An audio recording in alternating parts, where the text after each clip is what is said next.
The story begins with our main character, Tomoya Tsuchida, a college freshman who has one clear dream: to get a girlfriend.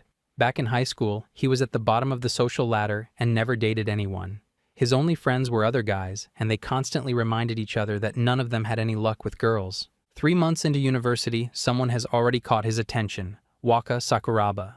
One morning, she greets him cheerfully and mentions that they both have their first class during the second period. She is also a freshman in the same major and part of the same club. Tomoya sees this as another morning blessed by her presence.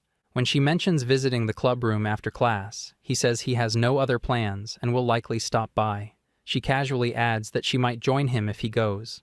This immediately makes him blush, and a light sweat forms on his brow. After she says goodbye and leaves, he watches her go, thinking her cuteness might actually be dangerous for his heart. Their first meeting happened back in April, at the start of the school year. Tomoya had decided to join a campus club to improve his chances of getting a girlfriend. He noticed a banner for the Sunny Travel Club and thought it suited him since he enjoys traveling. While checking it out, Waka approached him and asked if he was a member. Her appearance instantly struck him as cute. He explained that he was a freshman interested in joining. She responded excitedly, saying she was also new and loved traveling. Her sparkling eyes left a strong impression on him. At that moment, he decided he would definitely join, especially if someone like her was part of it. It became his experience of love at first sight. After that encounter, he made steady efforts to get closer to her. He often started conversations. He also suggested working together on assignments. Thanks to his persistence, talking with her now feels natural and comfortable. One day, as he watches her leave, his best friends suddenly appear and call out to him, startling him. They comment on how well things seem to be going with Waka. One of them says his efforts have clearly paid off and that Waka-san is quite a catch. They describe her as kind, cute, and comforting to be around. Even her slightly spacey nature only adds to her charm. To them, she feels almost angelic. One friend suggests that Tomoya should confess soon, but he insists it is too early. They warn him that waiting too long might give someone else the chance to confess first. They remind him how popular she is among both classmates and club members. As they leave, they tease him about his inexperience, prompting him to shout back in protest. Deep down, he admits he really wants a girlfriend. If only confessing were easier. Recently, they have been getting closer. Maybe, just maybe, his feelings will be returned. If only he had the courage to say it. Later, he arrives at the club room and greets the members already there. The travel club mainly organizes 2 big domestic trips each year. Members also gather regularly in the club room. During breaks, they plan small outings nearby, making it a relaxed and friendly group. As people chat, one member mentions that his usual conversation partner is absent. Tomoya decides to wait, expecting Waka to arrive soon. However, time passes and members begin leaving. When Waka still does not show up, he prepares to head home as well. Just as he steps out, she suddenly arrives. The surprise makes him lose his balance. He stumbles forward, and his hand accidentally lands on her, making her visibly uncomfortable. He immediately pulls back and apologizes repeatedly, blaming his own clumsiness. She quickly reassures him not to worry. When she adds that it is fine because it was him, he is completely stunned. Her response gives him hope. Maybe she really does like him. For a moment, he feels confident that confessing might actually work. Tomoya gathers his courage and begins to speak. His face turns red as he tries to express the feelings he has carried since the beginning. He clenches his fist, urging himself to say it. In the end, he stops midway and claims he suddenly remembered something urgent. As he walks away, he tells himself he knew this would happen. There is no way he could actually confess. His 18 years of never having a girlfriend have made moments like this feel overwhelming. On his way back, he scolds himself for being a coward. Reaching into his pocket, he realizes his phone is missing. He assumes he left it in the club room. He returns, but feels too awkward to face Waka again so soon. Instead, he quietly peeks inside. Waka is there, staring at her phone. From the doorway, he can see her watching something on the screen. Then, her voice breaks the silence. She suddenly says she is seriously tired of this situation. Tomoya freezes, growing increasingly uneasy as he continues to watch. He watches through the doorway as Waka continues speaking in an entirely different tone. She complains about how constantly maintaining a smile makes her face hurt and how exhausting that cute, soft voice becomes. She grumbles about playing the airhead role being hard work, then shifts her attention to that virgin who seemed completely ready to confess before backing out. She declares he will stay like that, no matter how much time passes if he keeps acting that way. Her words leave Tomoya frozen in shock. She continues, noting that getting all tongue-tied remains only natural since she is so cute. She briefly slips back into that sweet voice before suddenly reverting to it entirely. She politely inquires whether something seems wrong in that innocent tone. He needs to understand what just happened. She appeared to transform into a completely different person all of a sudden. She maintains her innocent act while questioning what he means. The situation thoroughly freaks him out, and he pushes the door open to leave, announcing his intention to go home. However, she quickly closes the door and moves closer, demanding to know whether he saw everything. She locks the door behind them while he stands there utterly clueless about what comes next. Waka mentions she has been wondering about something for a while now. She directly asks whether he likes her. He stammers and denies it, but she presses on, pointing out that he was attempting to confess earlier. When she asks what exactly he likes about her, he nervously responds that she seems cute and kind. Her expression shifts as she reveals her disappointment. That personality remains completely fake. She drops the act entirely, reverting to her normal personality and leaving him in shock. He cannot process this revelation. The person he has been talking to all this time was merely a character she created. That cute wife persona and all her previous behavior were just an act she performed. The crushing realization hits him. Did he actually do something that would make her fall for him like that? She responds with a frown, explaining that messing with guys like him proves far too entertaining. Her laughter fills the room as she admits finding it really fun since virgins remain super easy targets. He recognizes this as pure evil, asking whether she has just been toying with him this entire time. He wonders if he somehow made her angry and moves closer, threatening to tell the others about her true nature. She calmly responds by suggesting he go ahead, then pulls out her phone. She mentions she might as well inform everyone what happened earlier, displaying the photograph from that moment. He demands to know when she took that picture. She laughs, saying his expression was too good to resist, and points out that his reaction made his lack of experience obvious. He cannot believe this situation is actually happening. She muses about sending the image to the group chat or perhaps their major department's chat. He screams internally, realizing his dream of getting a girlfriend in college will simply end here. Tomoya concedes defeat, promising not to tell anyone about the real her if she agrees not to expose him. She smirks and accepts this arrangement, confirming not even a peep will escape. He agrees uneasily, thinking bitterly about having been in love with a woman like this. His trust in women has completely evaporated. He wonders whether he can leave now, but she stops him, mentioning she actually has a favor to request. She poses it as a question about whether he will listen to her. His confusion intensifies that this cannot possibly be good. Waka brings our dude to a ramen shop, which puzzles him initially. She explains her hunger as the simple reason for choosing this location. He immediately worries she plans to make him cover her meal, which seems excessive. She clarifies that paying for food herself was never in question. The favor involves something different. She mentions always wanting to try this shop's ramen, which explains why she invited him along. He feels relieved, learning she will not force him to drain his savings. She responds with mock offense, questioning what kind of person he thinks she is. Tomoya reflects on the situation while she slurps down her ramen.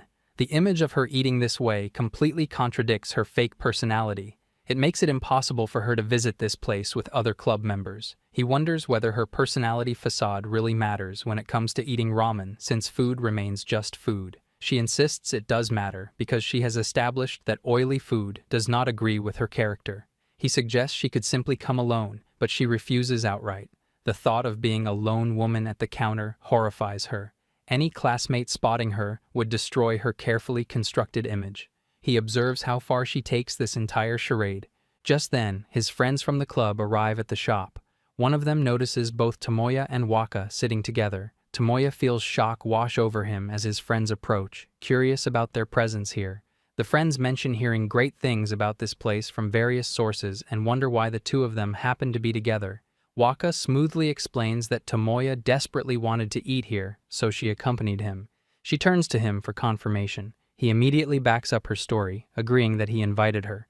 His friends criticize him for inviting a girl he likes to a ramen shop since no girl actually wants to eat at such a place. They whisper this harsh assessment to him while departing, suggesting he should just sit and enjoy his food. Tomoya internally protests that she was the one who actually invited him. Waka points out how their presence together now appears as though she merely tagged along with him. He finds her unbelievable, thinking what an irritating woman she turns out to be. She ties up her hair with visible excitement, declaring she can finally enjoy her long-awaited meal. She starts eating the noodles enthusiastically, exclaiming how incredibly good they taste. Her eyes sparkle with genuine happiness as she savors each bite. Tomoya watches her eat and thinks her earlier statements must have been true. He never could have imagined her eating something like this before. She notices his staring and inquires whether something seems wrong. He mentions how thoroughly she slurps down the noodles. She continues eating without pause, questioning whether he has a problem with her eating style. He denies any issue, though internally he remains angry about everything. Despite his frustration, something about the situation feels acceptable. She orders a noodle refill, and he comments on her substantial appetite. Later, as they walk back, she raves about how delicious the meal was and confirms the shop definitely deserved its reputation. She adds that visiting with her friends would be impossible, so this arrangement worked out perfectly. He never has anything going on anyway, she notes. He protests weakly that while he did have free time, her assumption bothers him. He questions why she works so hard to maintain this fake personality. She reasons that this approach makes life more interesting. By always acting kind and cute, she ensures that everyone likes her, which makes things easier for her. She even admits she can easily influence inexperienced guys this way. Tomoya wonders if hiding her true self like this is really okay. She insists everything is fine because her true self proves to.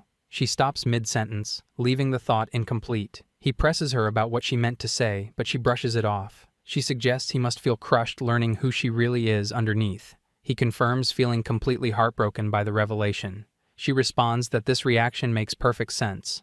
He reflects on their past interactions, noting how bubbly she always seemed, which left him clueless about her actual thoughts.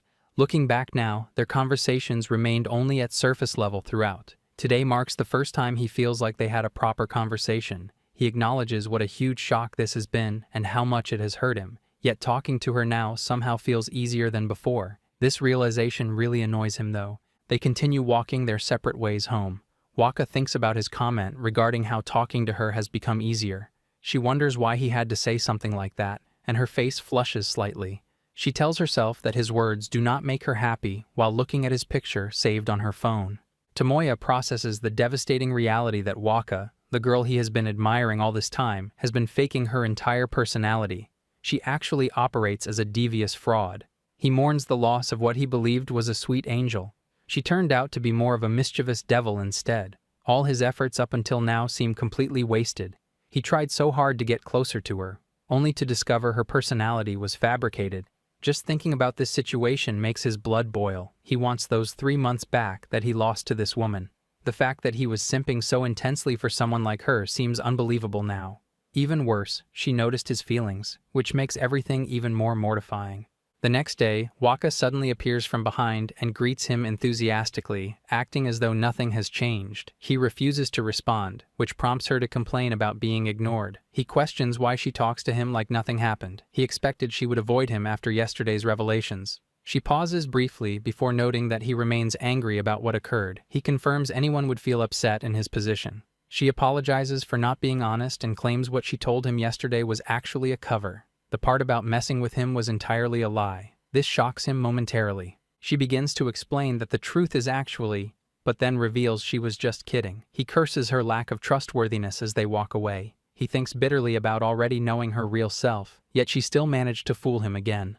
A friend from their club appears and calls out to Waka, who immediately switches to her cutesy personality while greeting and chatting. Tomoya realizes she just transformed personalities in an instant. The friend inquires about the report due today, and Waka confirms she completed it without difficulty. The friend mentions finding it quite challenging despite the seemingly manageable word count requirement and turns to Tomoya for his perspective. He makes a shocked expression as reality hits him. The friend notices his distress and questions whether he forgot about the assignment. He admits he completely forgot to check his assignments yesterday since his head was full of other concerns. The friend worries about whether he will manage and suggests Waka might help him. Waka smiles and agrees enthusiastically, offering to help him get it done. He thanks her while internally recognizing she is totally faking this generous attitude. The friend mentions needing to rush to her work shift and wishes them luck before departing. In the library media room, Waka assists Tomoya with his assignment. She urges him to work quickly since the 800-word requirement remains achievable if he starts immediately. She points out which sections to reference for covering most of the required summary length. He asks in disbelief whether she actually plans to help him with this. She confirms she promised to help earlier. He questions whether she was just pretending when she made that offer. She maintains that helping with something like this represents no big deal. She wears an innocent expression while claiming to be naturally nice. He thinks no one would describe her that way if they knew her real personality, but she immediately reminds him that time is running short. He reconsiders his initial assessment. While she deceives others, making her seem like the worst kind of person, maybe she is not actually so terrible. She continues helping him complete his work. Once the report reaches completion, he uploads it to the university portal and expresses relief that the ordeal has ended. She reminds him this success came thanks to her assistance and expects gratitude. He thanks her briefly. After thinking for a moment, she suggests he should buy her lunch at the cafe as proper thanks. He realizes this was her goal all along, but agrees, stipulating she orders something inexpensive. She agrees readily, and they proceed to the cafe. While eating, Waka comments on how food paid for by a virgin tastes so much better. He complains about her expensive order, but she insists she simply got what she wanted to eat. He feels completely overwhelmed by her controlling nature. Silence settles between them as they walk back. She mentions feeling stuffed while he laments his wasted food budget. She questions what he means by waste since eating lunch with a girl should make him happy. He denies feeling any happiness whatsoever. She mentions having a third period class and departs after saying this. As she turns back, he thanks her for lunch. Standing there alone, he finds himself somewhat annoyed at how difficult she makes it to hate her. Just then, Waka bumps into someone and immediately apologizes. The other person also apologizes, but when she recognizes him, shock crosses her face. They exchange glances, and the person turns out to be Hariyama, the third-year president of the traveling club. He greets her warmly, then notices Tomoya and comments on the coincidence of finding them both here. He mentions bringing some special Vietnamese souvenirs for Waka. She thanks him enthusiastically and inquires whether he just returned from Vietnam. He confirms his recent arrival, which shocks Tomoya since the president went overseas just recently. Hariyama mentions last month's trip being tremendously fun. The president demonstrates his extreme love for traveling through his enthusiastic manner. His desire to have more friends who share this passion motivated him to create the club last year. He encourages both of them to utilize their free time for more traveling. He waxes poetic about the joys of visiting new places, learning about different cultures, meeting local people, and experiencing the romantic aspects of travel appeal to him greatly. He believes college life must include time to enjoy the wonder of traveling, which explains why he established the traveling club.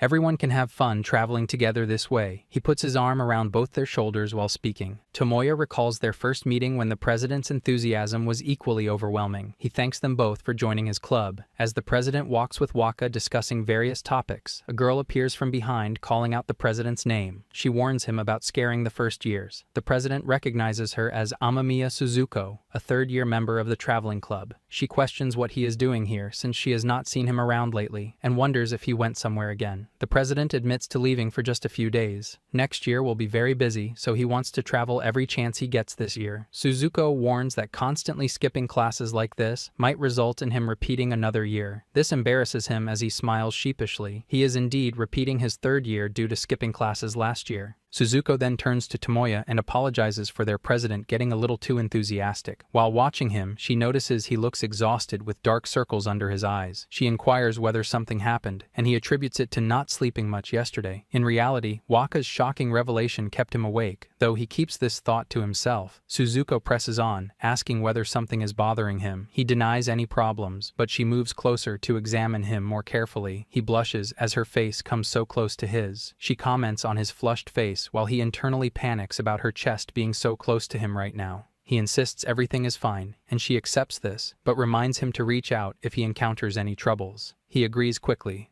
Suzuko then checks on Waka before departing with the president for their third period class. Tomoya thinks about how stressful that interaction felt since he lacks experience talking with beautiful girls like her. Watching her go, he reflects on her beauty and how completely different she seems compared to Waka. She represents the type of mature and fashionable woman one can only encounter in college. Her graceful demeanor and confident presence create an entirely different impression. The way she carries herself feels sophisticated and worldly, marking a clear contrast to Waka's fabricated cuteness. He turns back to Waka, who wears a serious expression on her face. He questions what is wrong, and she confronts him about being so nervous while talking to that beautiful senior. She presses him about the reason behind his nervousness, and he immediately shuts down the conversation, denying everything. He reminds her about having a third-period class and suggests she should hurry. She agrees and departs, leaving Tomoya confused about why she seemed angry. He has no idea what triggered that reaction. Just then, the president calls out to both Tomoya and Waka, mentioning he almost forgot about the cherry-picking picnic scheduled for tomorrow. He reminds them to wear something easy to move around in before leaving them both confused about what cherry-picking actually involves. The next morning, our lad finds Waka dressed beautifully for the outing. Tomoya's friends watch her arrival and admire her cuteness, noting how peaceful she makes them feel. One compares her appearance to the spirit of the cherry garden itself. Our main character stands behind them, thinking these guys have never experienced her real side. The president arrives wearing a cherry-themed top and expresses excitement about the day ahead. He enthusiastically declares cherry picking as super awesome and urges everyone to share his enthusiasm. He explains how the seasonal transition from spring to summer brings cherry season, allowing them to enjoy cherry-based foods together with friends. Tomoya's friend questions why he seems so happy recently and suggests he back off a little. The president clarifies that today's club activity centers on picking cherries. The previous day, when the president announced tomorrow's picnic, Tomoya inquired about cherry picking. Waka reminded him about their agreement to participate in this activity. Thinking back further, last week the president had announced plans for their second club trip that's a cherry blossom viewing party, and requested attendees to raise their hands. Waka raised her hand immediately, and Tomoya followed suit. He was thinking automatically that wherever she goes, he will also go. He reflects on raising his hand without even thinking, simply because she committed to attending. Waka wonders whether he has truly forgotten that day. Back at the cherry garden, Tomoya's friend complains about only 3 of them eating cherries together, finding the situation rather lame. He questions Tomoya about not hanging out with Waka. Tomoya responds defensively, and his friend points out that usually any chance like this would find him hovering around her. Tomoya thinks back to when he remained unaware of her true nature. His friend criticizes him for acting pathetic and cowardly. Tomoya begins to protest that she is actually different, but before he can explain further, Waka arrives with her cute expression and inquires what is happening. He becomes embarrassed upon seeing her and smiles awkwardly. She requests to borrow Tomoya for a moment from his friends, who readily agree. She pulls him away and reminds him about keeping her secret. He claims it was accidental, but she screams about nearly ruining her perfect girl image. He questions whether she considers herself a celebrity now. She threatens to upload that photo, which makes him immediately apologize and promise it will never happen again. She accepts this resolution and suggests picking cherries sounds more enjoyable. Waka samples a cherry and declares it delicious while he remains silent. She notices his lack of participation and questions whether he plans to eat any. He confirms his intention to eat them. She plucks a cherry from the tree and claims this particular one looks especially delicious. She offers it to him and instructs him to open his mouth. He opens his mouth in confusion, but she pulls the cherry back and changes her mind. He realizes she is teasing him again since his body automatically reacted. He suggests that even without his presence, she would simply tease others instead. She seems puzzled by this comment. He elaborates that if she just wants to tease virgins, she should target his friends, since he already knows her real personality. Teasing people unaware of her true nature would prove funnier. She takes a moment to process this before agreeing with a serious expression and departing. He wonders why she suddenly became angry. Suzuko appears and greets Tomoya, inquiring whether he is having fun. He mentions their luck with the beautiful weather today. She agrees and comments on the scenery being as lovely as an angel. He watches her carefully as she calls his name and moves closer, mentioning she has something to tell him personally. He agrees nervously, wondering why she sits so close.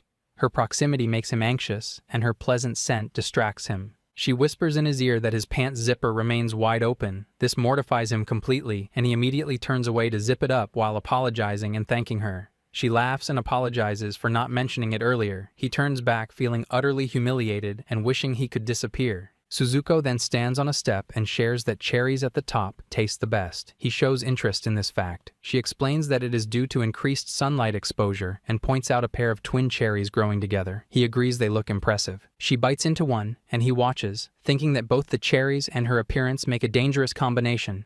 She offers him one, and he accepts it gratefully while thinking how mature she seems compared to Waka. Afterwards, she announces that she is heading to another area. From a distance, Waka watches them with a serious expression. Tomoya reflects on Suzuko's kindness but warns himself not to be fooled again. He believes a girl's kindness might just be an act. However, when he sees Suzuko greeting Chiho-chan and asking about her well-being, he begins to reconsider. She genuinely seems thoughtful. She carries herself like a mature adult and maintains a stylish appearance. Compared to her, Waka feels like the only one who behaves differently. Waka suddenly appears and apologizes. He apologizes as well, then asks what is bothering her. She points out that he looked very happy earlier. He questions what she means by that. She clarifies that he seemed to enjoy talking with Suzuko. He thinks there is no way he can admit that Suzuko was simply telling him his pants zipper was open. Waka would definitely laugh at him, so he brushes it off as nothing important. She looks a little sad, but accepts his answer. Trying to change the topic, he shares what he learned about cherries growing higher on the tree, tasting better. She shows interest in this and listens closely. He gives Suzuko credit for the information. Waka acknowledges it and decides to pick some high cherries herself. She climbs up a ladder to reach a good-looking cherry. Tomoya looks up cautiously and realizes the angle almost reveals her undergarments. As she comments on how red the cherry looks, he immediately assumes she is teasing him again. A moment later, he realizes she truly has no idea about her position. A passerby glances up at her and starts staring toward her skirt. Tomoya notices this and quickly tells Waka to stop climbing higher. She protests, insisting she wants to reach cherries from an even greater height. He tries to warn her about her skirt, but she does not understand at first. When it finally clicks, she becomes embarrassed and demands to know where he has been looking. He tries to defend himself, but she cuts him off and says her shorts underneath make it completely fine. Suddenly, her foot slips from the ladder. She loses her balance and falls backward, squeezing her eyes shut. When she opens them, she realizes she has landed directly in his lap. Both of them freeze in complete shock. Tomoya becomes acutely aware of how close they are standing. She looks fragile next to him, almost delicate. When he puts his hand on her shoulder to steady her, he catches the scent of her hair, which makes his heart skip. As she stands up, he quickly checks if she's hurt. She answers softly, apologizing as color rises in her cheeks. She's fine, just thankful he caught her. His reaction was purely instinctive, nothing more. He turns away quickly, muttering that he's glad she's okay, telling her to be more careful. After he leaves, she stays frozen in place, fidgeting nervously with the fabric of her skirt. The embarrassment washes over her in waves. President Daiichi's voice suddenly cuts through the moment. He calls for Tomoya, reminding him they need to start getting ready soon. The words jolt Tomoya back to reality. Time is moving faster than he thought. Before he can take another step, Waka comes up from behind and grabs his shirt sleeve. When he turns around, confusion written across his face, she thanks him quickly for earlier, her cheeks burning bright red. Before he can respond, before he can say anything at all, she runs away, stammering that she has to leave right now. Tomoya stands frozen, replaying what just happened. Something about the way she acted feels real and honest, unguarded. If she keeps acting like this, he might really start to like her, but he catches himself immediately. He can't let himself think that way. She lied to him before and hurt him deeply, so he won't let that happen again. His friends show up moments later. One immediately asks about his talk with Waka, eyebrows raised knowingly. He brushes it off with a shrug, saying nothing important happened. They exchange glances and begin teasing him relentlessly, even as he keeps insisting it's not what they think. The thought creeps in unbidden. Does she act this way with them too when he's not around? The idea bothers him more than it should. As they leave together, his friends mention how quiet she's been all day. She seemed distracted, barely acknowledging them as she walked past. One friend jokes about whether she might actually like one of them instead. The comment irritates him far more than it has any right to. Tomoya sees the pattern now, clear as day. For 3 months, she's only been playing around with him. Nobody else gets this treatment. The question keeps nagging at him. Is there something real beneath her fake personality? He pushes the thought away immediately. That's stupid. The real Waka just sees him as entertainment, nothing more. He won't let her trick him. Meanwhile, she stands alone, her mind circling back to him. His kindness has confused her since they first met, and she can't seem to stop thinking about it. Finally, she spots her friends in the distance and walks toward them. From far away, Suzuko watches it carefully. Later that night, the group gathers in a cozy cafe, the atmosphere warm and relaxed. President Daiichi lifts his glass with a grin, thanking everyone for coming and suggesting a toast. Waka taps her drink against Tomoya's glass, the gentle clink surprising him for just a moment. While drinking, he admits to himself that regardless of whether she's being real or not, she's definitely cute. His friend leans over, wondering what she's drinking. She explains it's a non-alcoholic cocktail with strawberries and oranges, her voice light. He comments that her drink choice seems girly, and Tomoya can't help but remember how she devours entire bowls of noodles without any shame whatsoever. Suzuko tells President Daichi that drinks feel especially nice after working hard. He laughs good-naturedly, saying their job wasn't really that difficult. She arches an eyebrow, asking if he plans to drink too much again, pointedly reminding him that someone needs to be sober enough to drive home. He waves away her concern dismissively. She sighs, noting that he always claims he won't overdo it, but inevitably does anyway. One of Tomoya's friends suddenly observes that Suzuko and Daichi-senpai look more like a couple every minute. She immediately gets flustered, denying it emphatically. The president also protests. He clarifies that they've been friends since childhood and have known each other for years. They've moved through life like siblings, he says. Suzuko adds dryly that she'd say they've been stuck with each other since elementary school, actually. The friend thinks it's nice to have friends of the opposite gender from when you're young. Another friend nods in agreement. Waka shrugs, saying it's not really that special. The first friend suddenly turns to Tomoya with a mischievous glint, pointing out that girls have never really been around him either. Tomoya shifts uncomfortably, admitting he once had a female friend from childhood. His friends look genuinely shocked, accusing him of hiding this from them all this time. They immediately demand proof. Reluctantly, Tomoya pulls out an old photo from his middle school graduation day. His friends crowd around eagerly, surprised by the girl in the picture. Questions pour out. How pretty she is, why he betrayed them, when can they get introductions? Waka stares at the picture silently as Tomoya explains that they slowly drifted apart during middle school. They went in different directions and eventually lost touch completely. Finding her now would be impossible, so this is just a memory from the past. His friend insists it still counts. Waka sighs quietly when she hears this. Tomoya feels something twist in his chest, watching her reaction. Suzuko observes Waka's struggle with careful, quiet attention before another friend calls her away. Waka walks over to join them. Tomoya's friends begin talking about how much everyone likes her, how everyone knows she's kind. But he knows the truth, the act behind that shining reputation. He watches her from across the room with new eyes, wondering how exhausting it must be to maintain that fake personality constantly. Eventually, he excuses himself and heads to the bathroom. The heavy atmosphere in the room seems to have affected his head, even though he hasn't been drinking at all. On his way, he spots her standing near what looks like a hallway. Not saying that he's looking for the bathroom, she points him in the right direction, then he wonders what brings her to this quiet spot. She admits that being cheerful all the time makes her tired. She needs a break sometimes.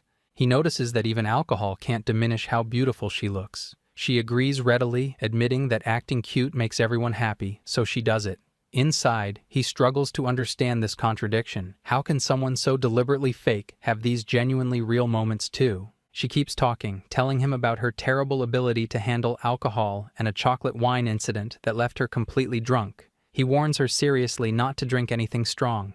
She agrees, and he turns to continue walking. But she stops him with a laugh, pointing out that he's actually heading toward the kitchen, not the bathroom, and redirects him the right way. Her laugh at his mistake sounds genuinely lovely. He wonders if he's tipsy or just noticing her differently, but she looks even more beautiful than before. Her friends return then, announcing that drinks are ready. She takes hers and sips it, but the flavor is surprisingly, unpleasantly bitter. Across the room at the bar, two other girls are talking. One complains she ordered wine but received a yogurt drink instead. Just then, a girl hurries to Waka's table, apologizing profusely. She got the wrong drinks by mistake, and the wine was meant for her. Shock freezes Waka in place. An hour passes before Waka's friends begin to notice something is seriously wrong. They crowd around her worriedly, asking if she's okay and urging her to drink some water. When they ask what happened, her friend tells them shakily that she accidentally drank someone else's wine. Tomoya remembers her mentioning earlier that she can't handle alcohol well, so he quickly walks over.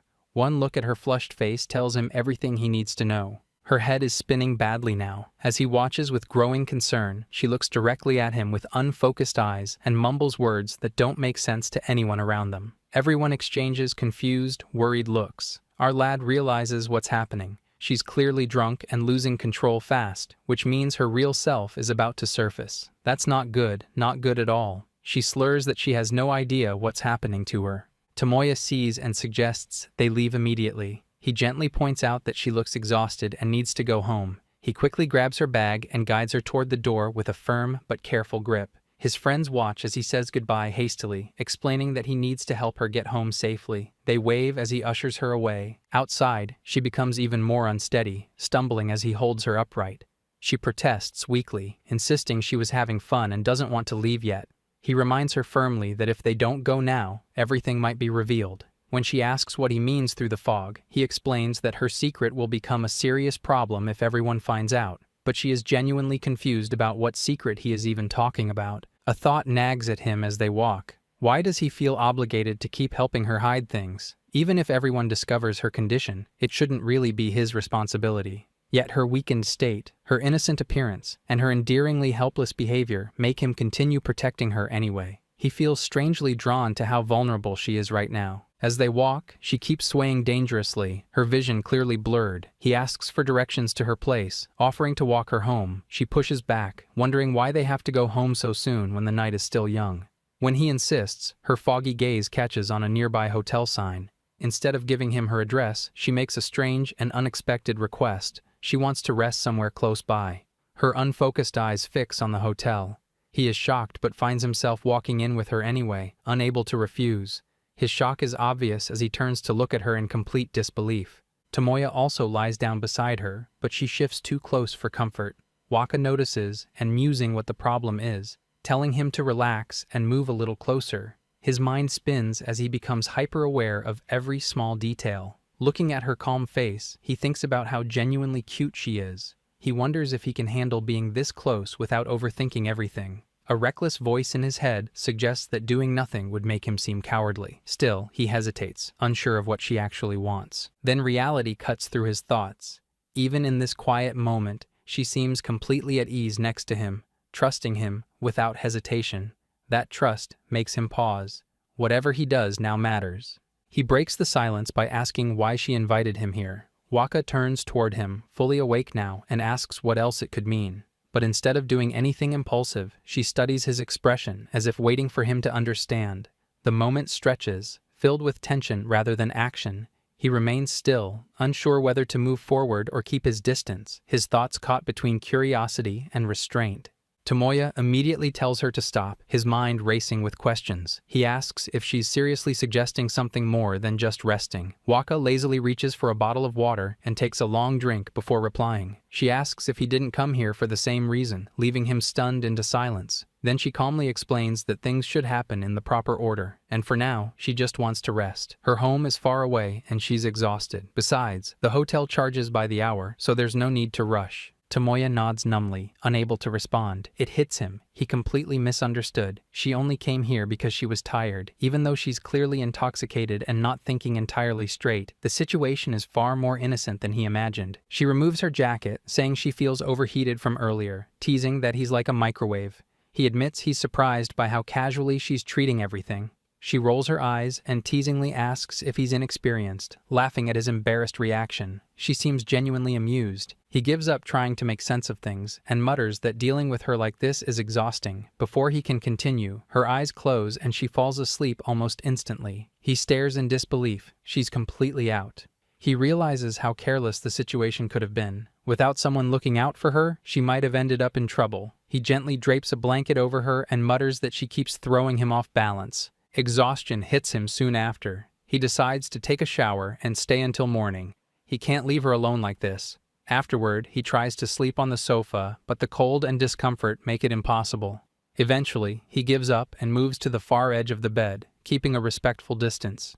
Hours later, Waka wakes feeling uneasy. As she sits up, she notices Tomoya sleeping nearby. She freezes in confusion, trying to piece together where she is and what happened. Waka sits up immediately, her mind racing as she tries to piece together what happened. She remembers drinking by accident, and then nothing, just blank emptiness. Panic floods her thoughts as she wonders what she might have said or done. The uncertainty alone is enough to frighten her. Tomoya yawns and stretches as he slowly wakes up. Sitting up, he wonders why he's in the bed instead of the sofa, then notices her terrified expression. Realization hits him instantly. She's assuming the worst. She accuses him of being a pervert, insisting he must have taken advantage of her while she was drunk. She claims he did something terrible. Tomoya quickly denies it, trying to explain that nothing happened, but she dismisses his words as lies. When he asks if she remembers anything, she admits she remembers nothing at all. As he tries again to explain, she cuts him off, begging him not to say anything further. She refuses to listen. Tomoya feels the situation slipping out of control. She continues to insult him, despite the evidence. Struggling to stay calm, he explains that she had been extremely drunk and he was only trying to help her. Waka responds bitterly that she never expected this from him. Declaring she's leaving, she heads for the door and pulls hard at the handle in frustration. The door doesn't open. Confused, she tries again. Tomoya tells her to wait, urging her to listen. He insists she needs to hear him out before jumping to conclusions. After hearing the truth, she's relieved. While showering, she talks to herself, distressed and overwhelmed. Panic grips her as she replays what she might have said, worried she may have said something misleading or embarrassing. The fact that she can't remember anything only makes it worse. The embarrassment of how she acted weighs heavily on her. Even so, she can't understand why Tomoya seems so calm. His relaxed attitude makes her wonder if he simply doesn't care as much as she thought. Remembering how she teased him before, she starts to worry that something might have changed. Calling herself foolish, she decides to move on. His earlier words echo in her mind that she should stop acting this way, but that thought bothers her because she would never feel comfortable putting herself in a situation like this with just anyone, only someone she truly trusts. Later, as they leave the hotel, Waka comments on how unexpectedly nice everything was. She excitedly talks about it, mentioning the facilities and how she was able to freshen up. Tomoya quietly tells her to lower her voice. She continues chatting, impressed by everything she saw. When he realizes it was her first time in a place like this, he's genuinely surprised. He then points out that coming to a place in that condition isn't something most people would do on their first visit. Embarrassed, she tries to change the subject, but he reminds her to be more careful about how situations like that can be misunderstood. She insists she wasn't acting that way at all, but he remains skeptical. He tells her she should be more mindful and trust only people who will look out for her. She responds firmly that she would never go somewhere like that with someone she doesn't trust completely. This leaves him confused, unsure if she's teasing again. As they walk, he begins to understand her meaning and blushes slightly. She notices and laughs, teasing him gently. Trying to recover, he quickly changes the topic and suggests they get something to eat. As they pass by, a girl recognizes him and approaches. Before he can respond, Waka loudly asks if they should hang out like that again sometime soon. He immediately shuts it down and asks her to keep her voice down. The girl overhears and pauses, clearly surprised by what she thinks she heard. The next day, Tomoya's friends immediately confront him, demanding to know what's been going on with him lately. They pressure him relentlessly for details about what really happened when he took her home. He insists firmly that nothing happened at all. His friends clearly don't believe him for a second, asking how he even got himself into such situation in the first place. Tomoya says defensively he didn't have a choice and only did what was absolutely necessary. Waka shows up, and her friends greet her warmly, commenting on how lucky they are to see her first thing in the morning. Tomoya thinks to himself somewhat bitterly that they literally see each other every single day anyway. One friend asks her directly if Tomoya acted inappropriately at the drinking party or did anything strange. Tomoya tenses nervously, wondering what the friend is really asking. Waka responds calmly that she's perfectly fine, adding that Tomoya was very nice and gentlemanly. She clarifies that all he did was walk her home safely. Tomoya confirms this story with relief. Waka then mentions that she needs to talk to him privately later and asks if that would be okay. His friends immediately grow curious and press to know what the conversation could be about. Waka politely refuses to say anything yet, which makes them feel that something is off. As she leaves, one friend yells after him accusingly that this is totally unfair and that he must be jealous. The friend confidently guesses that something definitely happened between them that night. Tomoya thinks to himself that nothing occurred. His friend remains skeptical, pointing out that there must be an important reason she asked for a private conversation. The friend wonders aloud if she might be planning to confess that she likes him. Later, he meets Waka in an empty classroom. She comments that he's late, and he apologizes, explaining his last class ran longer than expected. She says it's fine. He wonders if her innocent look is genuine this time and asks what she wanted to discuss. She gets straight to the point and asks how much money she owes him. Confused, Tomoya asks what she means. She explains that she needs to repay him for the fees he paid before. He reminds her that he already told her not to worry about it, saying it was his treat and that he didn't mind paying. Waka refuses firmly, insisting she can't accept his payment. She explains that if they were dating, it would be different, but since they aren't, she can't let him pay for her. She then asks if he did anything to her while she was sleeping. Tomoya answers firmly, almost exasperated that he didn't. Waka insists she will repay him no matter what. He reluctantly agrees, thinking that if he pushes too hard, she will just tease him endlessly, which is exactly what he expects. He tells her the total comes to 5,000. She groans, admitting sheepishly that she spent all her money this month on club activities. Tomoya asks if she really spent everything on that. She asks what she's supposed to do now since she doesn't have enough money, then requests to pay him back next month instead. Tomoya says it's completely fine and reminds her again that it was his treat. He also admits, somewhat shyly, that he actually enjoyed himself. Waka points out that he's been paying for things a lot lately, which makes her uncomfortable. She suggests that if she can't pay him back with money, maybe she can do him a favor in return instead. When Tomoya asks what she means exactly, she jokingly asks if he thinks she's capable of being helpful in other ways. Startled, he tells her not to joke around like that, feeling flustered. Waka finds his reaction absolutely hilarious and teases him. Tomoya tells her to be quiet, thinking she only wants a reaction for her own amusement. He tells her to calm down and stop teasing him so much. Waka explains that he can simply think of it as her borrowing money for now. Tomoya asks why she sounds so hungry this early in the morning. She replies that she skipped breakfast because she just woke up, adding that missing meals regularly isn't healthy. Tomoya agrees. She then asks if he's eating properly at home, reminding him that he lives alone. She questions whether he buys fresh food and vegetables. He admits, somewhat guiltily, that he has been eating mostly frozen food because it's convenient and tastes good.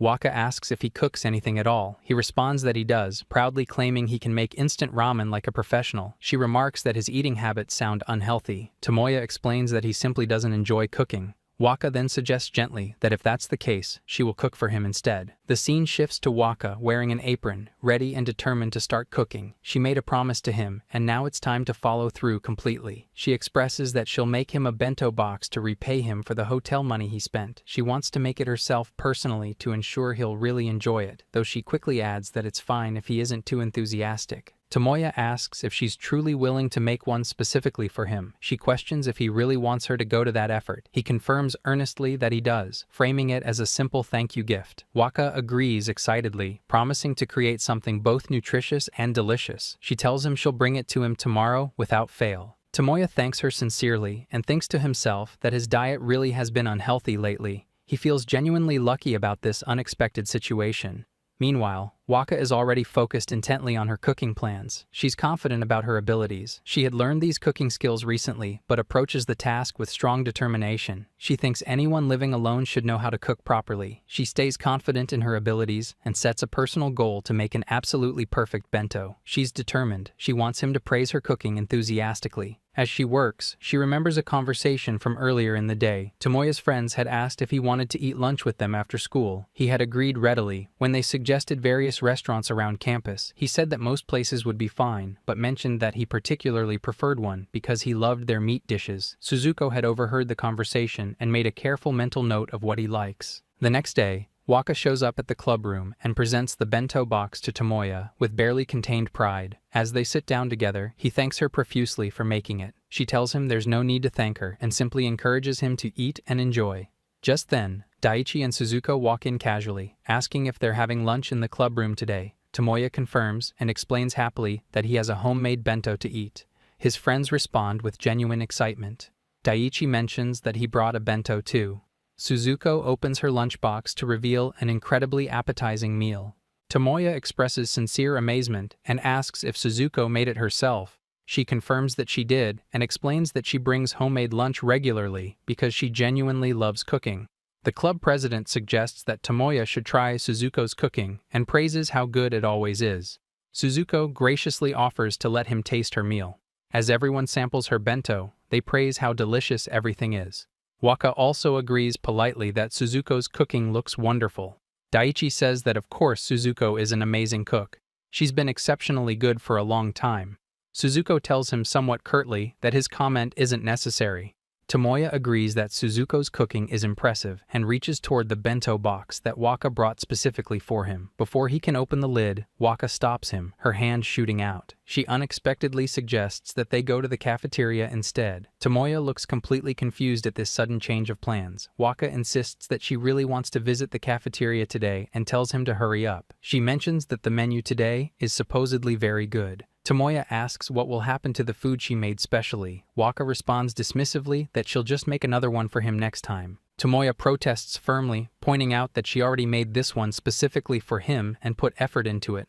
Waka brushes it off, suggesting they forget about it and go quickly to the cafeteria before it gets too crowded. He stands firm and refuses to go. He clearly expresses that he wants to eat the bento she made for him today, right now. His words carry an unmistakable message. He genuinely values her effort and won't be swayed by Suzuko's impressive meal or the cafeteria menu. He's choosing her cooking and wants her to know it.